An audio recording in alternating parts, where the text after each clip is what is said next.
Especies más importantes del género Neisseria. La familia Neisseraceae se divide en un total de 4 géneros: la Neisseria, la Branhamella, la Cynodebacter y la Moracella. Esto todo de acuerdo a la última edición del Manual de Vergés. Pues de estos 4 géneros, el más importante es el género Neisseria. Es más importante desde un punto de vista clínico, claro, puesto que en el hombre va a generar distintos efectos y por ende se va a dividir en 3 importantes grupos. La Neisseria meningitidis, que es una especie patógena para el hombre produciendo la meningitis. Son especies bastante estrictas, por ende no vas a poderla cultivar en un medio común, sino en uno muy específico y que tenga una temperatura comprendida entre los 35 a 37 grados centígrados.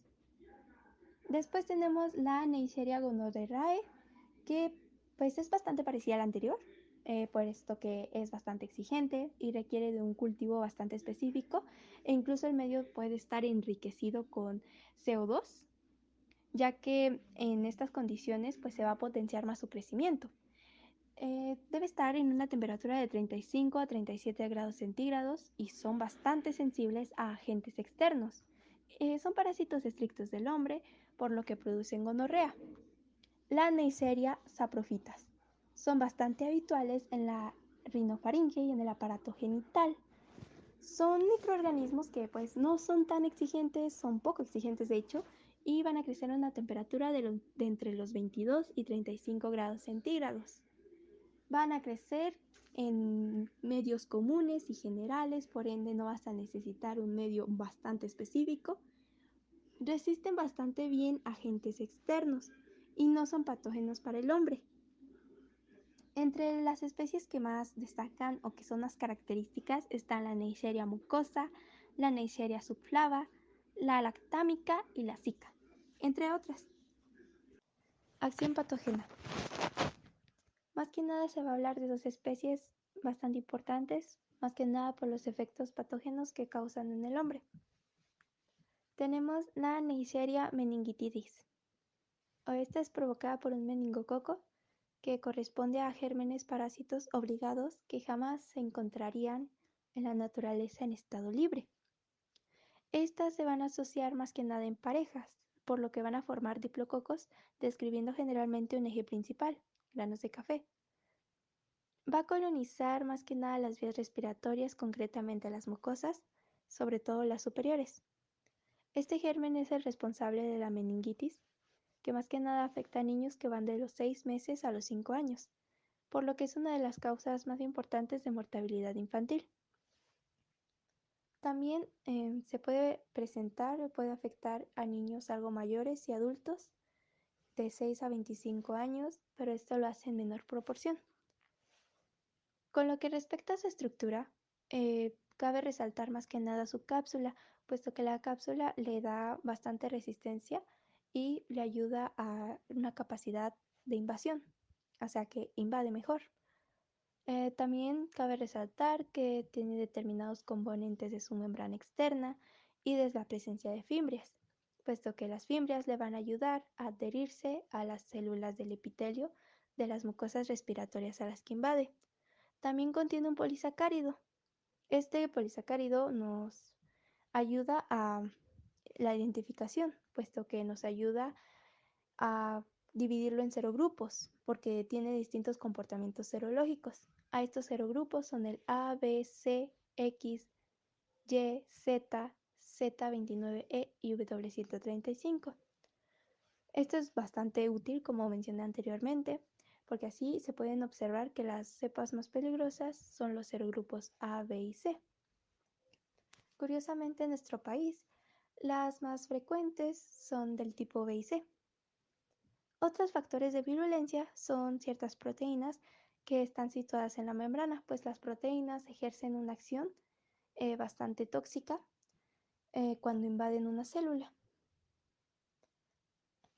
Con respecto al cuadro clínico, se suele comenzar con una rinofaringitis que es bastante leve, va a afectar más que nada al niño porque pues en adultos hay anticuerpos que los protegen frente al meningococo. Después de la faringitis se va a evolucionar a una forma más severa, que se puede complicar con bronquitis. Si el meningococo pasase por la sangre, se originaría micrófocos en la piel, con las consiguientes erupciones petequiales, cefaleas, fiebres muy altas y artralgias, entre otras cosas. También puede pasar por el líquido cefalorraquídeo, por lo que va a originar de forma bastante brusca fiebres muy altas, cefaleas fuertes, va a haber rigidez en la nuca, vómitos, diarreas. Si no se tratan estos cuadros rápidamente y que se traten con un tratamiento efectivo, se puede llegar a la muerte. Acción patógena de la Neisseria gonorrhoeae. Esta bacteria más que nada es un parásito obligatorio para el hombre. Presenta una gran afinidad y un interés por la mucosa urogenital y, como en el caso anterior, va a ser un diplococo gram negativo. Es aerobio y estricto, por lo que esto quiere decir que va a ser un cultivo bastante difícil, por lo que va a requerir medios bastante específicos. Que con medios específicos más que nada va a ser enriquecido con CO2 del 5 al 10%. Con su virulencia puede presentar características análogos al meningococo, puesto que se va a encontrar con una serie de proteínas en su membrana con distintas características antigénicas. También va a presentar fimbrias que le van a ayudar a adherirse a las células epiteliales del aparato urogenital. Esto va a dificultar la fagocitosis, que es la acción que pues realiza un glóbulo blanco al tratar de hacer su acción inmunológica, pero pues se lo va a impedir. Esta posee una endotoxina que tiene una gran acción tóxica porque va a inactivar a los anticuerpos que estén cerca de la bacteria. Esta Neisseria es el agente etiológico de la gonorrea en hombres y en mujeres. Como ya se sabe, la gonorrea se transmite por contacto sexual, donde se observa la sintomatología típica, que es como el dolor al orinar, urgencia de orinar e inclusive el dolor de garganta. Más que nada, tras el contacto sexual con una persona que presente gonorrea, los gonococos a las pocas horas del contacto se van a adherir a la superficie de la mucosa, gracias a las fimbrias y a las proteínas de su membrana más externa. Más tarde van a penetrar los tejidos subepiteliales y aquí van a empezar a multiplicarse, por lo que van a producir una liberación de endotoxinas, lo que va a provocar que en la uretra, en el cuello del útero y en el ano haya un efecto altamente tóxico. Y más que nada, también pueden haber muchos casos, sobre el 50%, que resulten ser asintomáticos, por lo que con la ausencia del tratamiento se conduce a que pasen mucho tiempo con la enfermedad y que sea crónica y por lo que no va a desaparecer tan fácilmente. Buenos días, maestro y compañeros. Mi nombre es Kimberly y yo les hablaré de las características generales de la Neisseria. De acuerdo con la última edición del manual de Bergey, el género Neisseria se sitúa en la selección X, donde se incluye en la familia Neisseraceae, en la cual se encuentran microorganismos con forma cocoide y con tendencia a agruparse en forma de diplococos. Estos tiñes con la facilidad en la tinción de Gram, comprobándose como Gram son aerobios, estrictos y en general todas las especies son parásitas del hombre y de los animales.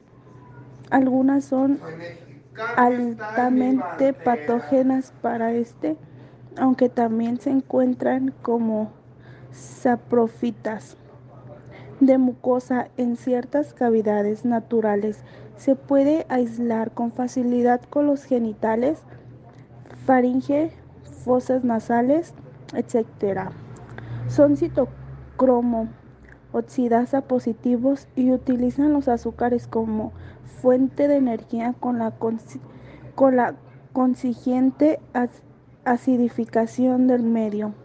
Se comportan como catalasa positivo. Morfología. Es un género de bacterias perteneciente a las protobacterias beta, en gran grupo de bacterias gram negativas. La Neisseria son diplococos que se asemejan a granos de café al ser observados con el microscopio. Características: inmóviles, muy sensibles a condiciones ambientales adversas poco variables, no esporulados, aerobio estricto. Existen en los medios de cultivo, crecen entre 35 y 37 grados, requieren de presencia de carbono 5% y humedad, siendo el medio selectivo el de Taller Martín. También se puede utilizar el de gelosa chocolate. Poseen metabolismos oxidativo. Invaden exclusivamente mucosa provistas de epitelio columnar a los que se fija por estructuras filamentosas o pilas.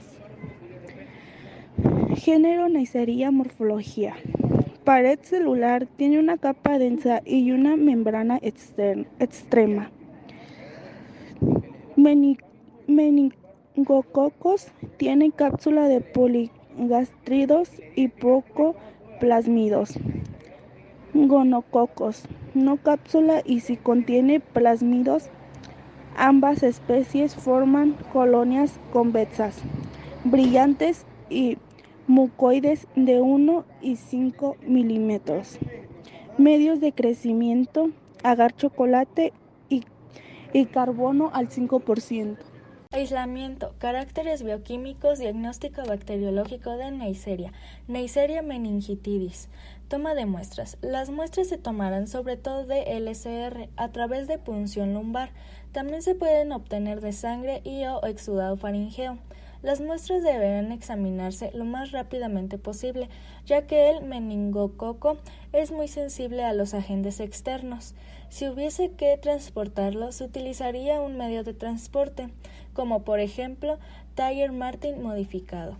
Examen directo y cultivos. Una de las muestras se centrifugará y sobre el sedimento se realizarán varios frotis para tinción de Gram, tinción de tinta china, tinción de azul de metileno, etc.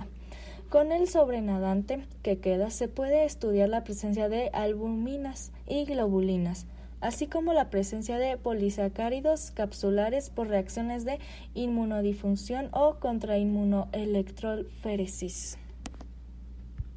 Pruebas bioquímicas y determinación rápida del agente causal. Se realizarán fundamentalmente las siguientes pruebas: prueba de la catalasa, que resulta positiva, prueba de la oxidasa, que resulta positiva, prueba de la utilización de glucosa y maltosa por oxidación, ya que es un microorganismo aerobio y no es por fermentación.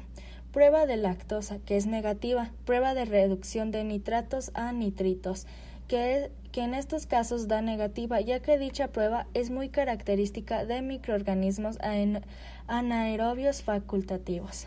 Estudios serológicos. Se realizarán estudios serológicos tales como inmunofluorescencia directa del LCR o el suero, también son frecuentes la contrainmunoelectroforesis y la técnica de ELISA. Neisseria gonorrhoeae.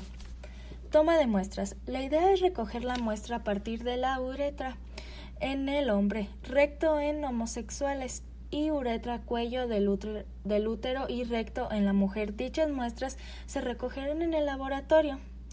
Debido a que el gonococo es extremadamente sensible a los agentes externos, se deberá tomar por la mañana y, a ser posible, antes de la primera micción, procediéndose de inmediato al estudio directo y a su inoculación en medios de cultivo específicos. Si esto no fuese posible, se utilizarían medios de transporte adecuados, como por ejemplo el medio de Taller Martin modificado. Examen directo.